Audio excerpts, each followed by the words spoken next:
صحنه از حمله پلیس به خوابگاه مهاجران در балашихаи مسکو. کارمندان عمان با زور درها را شکستند. در نوار دیده می شود که مهاجران دستها به پشت به زمین خوابیدند. صحنه های بیرحمی که خود مقامات روسیه ثبت و پهن نمودند. حادثه شب 27 اکتبر رخ داده است. روسکای ابشینا یک سازمان ملتگرای روس که مقامات را در چنین عملیات همراهی می‌کند از بازداشت 100 مهاجر در این حمله خبر داده است. زنها هم استثنا نیستند. این سازمان ملتگرا گفته است نصف دستگیر شده ها جریمه و نسبت به برخی برای راه اندازی مهاجرت غیرقانونی پرونده جنایی باز شده است. بازداشت شده ها را مهاجران از آسیای مرکزی نامیدند ولی حرف از تاجیک و تاجیکستانی شنیده می شود. اینجا باز کی تاجیک است؟ به این بگوید که چطور به روسیه آمد و به زبان روسی امتحان سپرد. این بازداشت ظاهراً آخری کار نیست. مقامات دوستان عزیز و هموطنان شما اینجا ببینید که خوب دقت کنید. یعنی مخصوصا میگه کی با تاجیک است در اینجا. به شما این نقطه رو خود به اهمیت بدید. یعنی فقط بدبینی نسبت تاجیک هاست. مثلا در کامنتار یک بدبخت هرچی همینجا نوشته است ما هم قدر اگر چی میگیم که اگر رحمانوف امروز میخواهد حاکمیت و ملت سرفراز باشد حدی میکنه خدمت کند برای مردم. هیچ کسی در برنامه ما نمیدارد، ما را تماشا نمیکند، با ما همکاری نمیکند. وقتی که چنین رفتار و چنین برخورد نسبت تاجیک میکنه شما ببینید این حالت رو ببینید در خوابگاه میکشن این حالت ملت تاجیک است. باز میگه کی اینجا تاجیک است فقط اون پاسخ میدهد کی تاجیک است چطور آمده است آیا امتحان زبان گذشته است یا نگذشته است. شما همین رو میدونید. این رو باید درک کرد. کسی درک میکند که اصلیت خود رو میشناسد، هویت خود رو میشناسد، میداند که یک تاجیک است، تاجیکستانی است و فرزند این سرزمین است و این ملت کسی بود در گذشته و امروز هم کسی هست و باید فردا بازم بزرگتر از اون گذشته شود. اینها فقط درک میکنن این گونه اشخاص. تعداد چون خیلی در تاجیکستان عین حال کم است. متاسفانه امروز تاجیکستان را 4 تا غلامزاده در سر قدرت شسته به دست گرفته است و مردم رو میخوان مثل خود غلامزاده کند که فقط در فرهنگت، در لغت، در فکرت این باشد که نه من توانایی اداری، توانایی پیشرفت رو ندارم. یعنی فکری تو رو همیشه به خود چون پابند کنن که نه ما اینا هستیم و این کار انجام دادن نمیتوانیم. میفهمیم برادر مشکل در کجاست. برای همین وقتی حالت یک انسان میبینه سرش درد میکند باز میگه تاجیک کیست. بیاید گوش کنیم خوب نگاه کنید. فقط هدف تاجیک است کسی دیگه نیست. پس زدن اهانت کردن به شأن و شرف تاجیک. غیرقانونی پرونده جنایی باز شده است. بازداشت شده ها را مهاجران از آسیای مرکزی نامیدند ولی حرف از تاجیک و تاجیکستانی شنیده می شود. اینجا باز کی تاجیک است؟ به این بگوید که چطور به روسیه آمد و به زبان روسی امتحان سپرد. این بازداشت ظاهراً آخری کار نیست.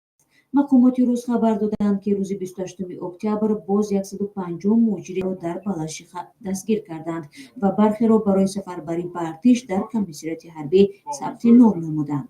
اشاره که آن را همچون سفربری به جنگ اوکراین می‌فهمند. در حوزه کراسنویارسک در چنین عملیات در روز 28 اکتبر کارمندان کمیساریات مقامات انتظامی را همراهی نمودند. در این عملیات حدود 230 مهاجر دیگر بازداشت شده است. پایان کار طبق معمول پس از فشار و اذیت جریمه اخراج به وطن یا سفربری به ارتش است. برای فشار و اذیت و وضع بد مهاجران انگشت انتقاد بیشتر به سوی حکومت تاجیکستان و روسیه بلند می شود که یکی هیچ تلاش برای بهبود شرایط مهاجران نمی کند و دیگری به مهاجرت غیرقانونی آگاهانه راه می دهد و نمایشکارانه مهاجران را همچون وسیله فشار، آزار و اذیت می دهد. عملی که سازمان‌های حامی حقوق بشر آن را نمونه بدترین پایمالشوی حقوق انسان می‌دانند و پایان آن همانا به نظر نمی‌رسد.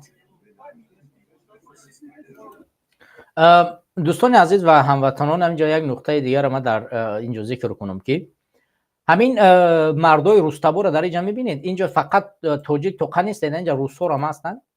این یک تشکیلاتی عامه مردمی از جانب روس‌های فاشیستی است که آنها بر اساس بدبینی نسبت ملت توجیک میروند خوابگاه به خوابگاه میگردند، وضعیت میبینند در اونجا توجیک‌ها در کجا زندگی میکنن و اونها زنگ میزنن به ملیسه و میگن بیایید. و در داخل ملیسه ها همین بدبین‌هاش میآیند و اینجا این مهاجران مهنتی را به زانو میشنونند، در روی زمین خواب میکنن، لحت و کوب کرده میگیرن، به اداره پلیس میبرن و نسبتشون پرونده باز میکنن، پولشون هم میگیرن، میزنن، شاید که مجبوری دیپارتیشنش میکنن به توجیکستان. این حالت امروز به اینجا آمده رسیده است که نه تنها پلیس بلکه همین نجات پرستا، فاشیست ها چیکار کردن؟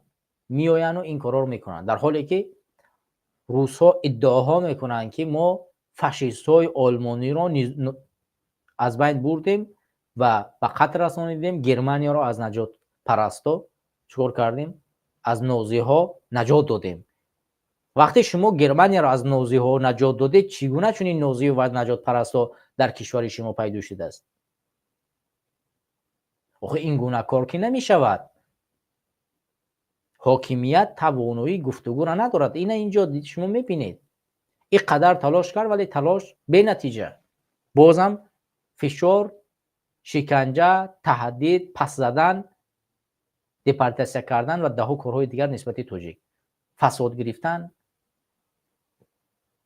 حاکمیت شش دست دو دستش در بنیش نگاه دارد. باز رحمانوف میگوید که شما کار نمیکنید در فدراسیون روسیه. آخه کی کار کند؟ همه را بردید زندان کردید، عزت دمان رو زندان کردید، کرامت شریف و زهر داده کشتید و دهها کارهای دیگر که کی دفاع کنند؟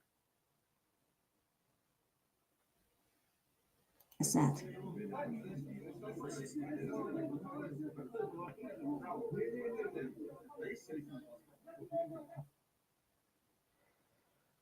همیاران، این قضیه واقعا نگران کننده است. واقعا نگران کننده است و حالت توجیک واقعا در یک حالت خیلی سخت قرار دارد و ما و شما یگانه کاری کردن میتوانیم کمک و دعا میکنیم در حق همه برادرانی که در این شکنجه ها، در این ظلمی که در اونجا قرار گرفتن، پروردگار صبرشو بتید و رهاشو کنند از این ظلم. و ما دعا میکنیم که پروردگار امالی رحمان و حاکمیتش رو در کوتاه‌ترین فرصت از بین ببرد و به این ملت، به این کشور یا سروری درست رو احیا کند که ما بتوانیم با هم در سرجمعی کشور خود، ملت خود، آینده خود را بسازیم و تصمیم بگیریم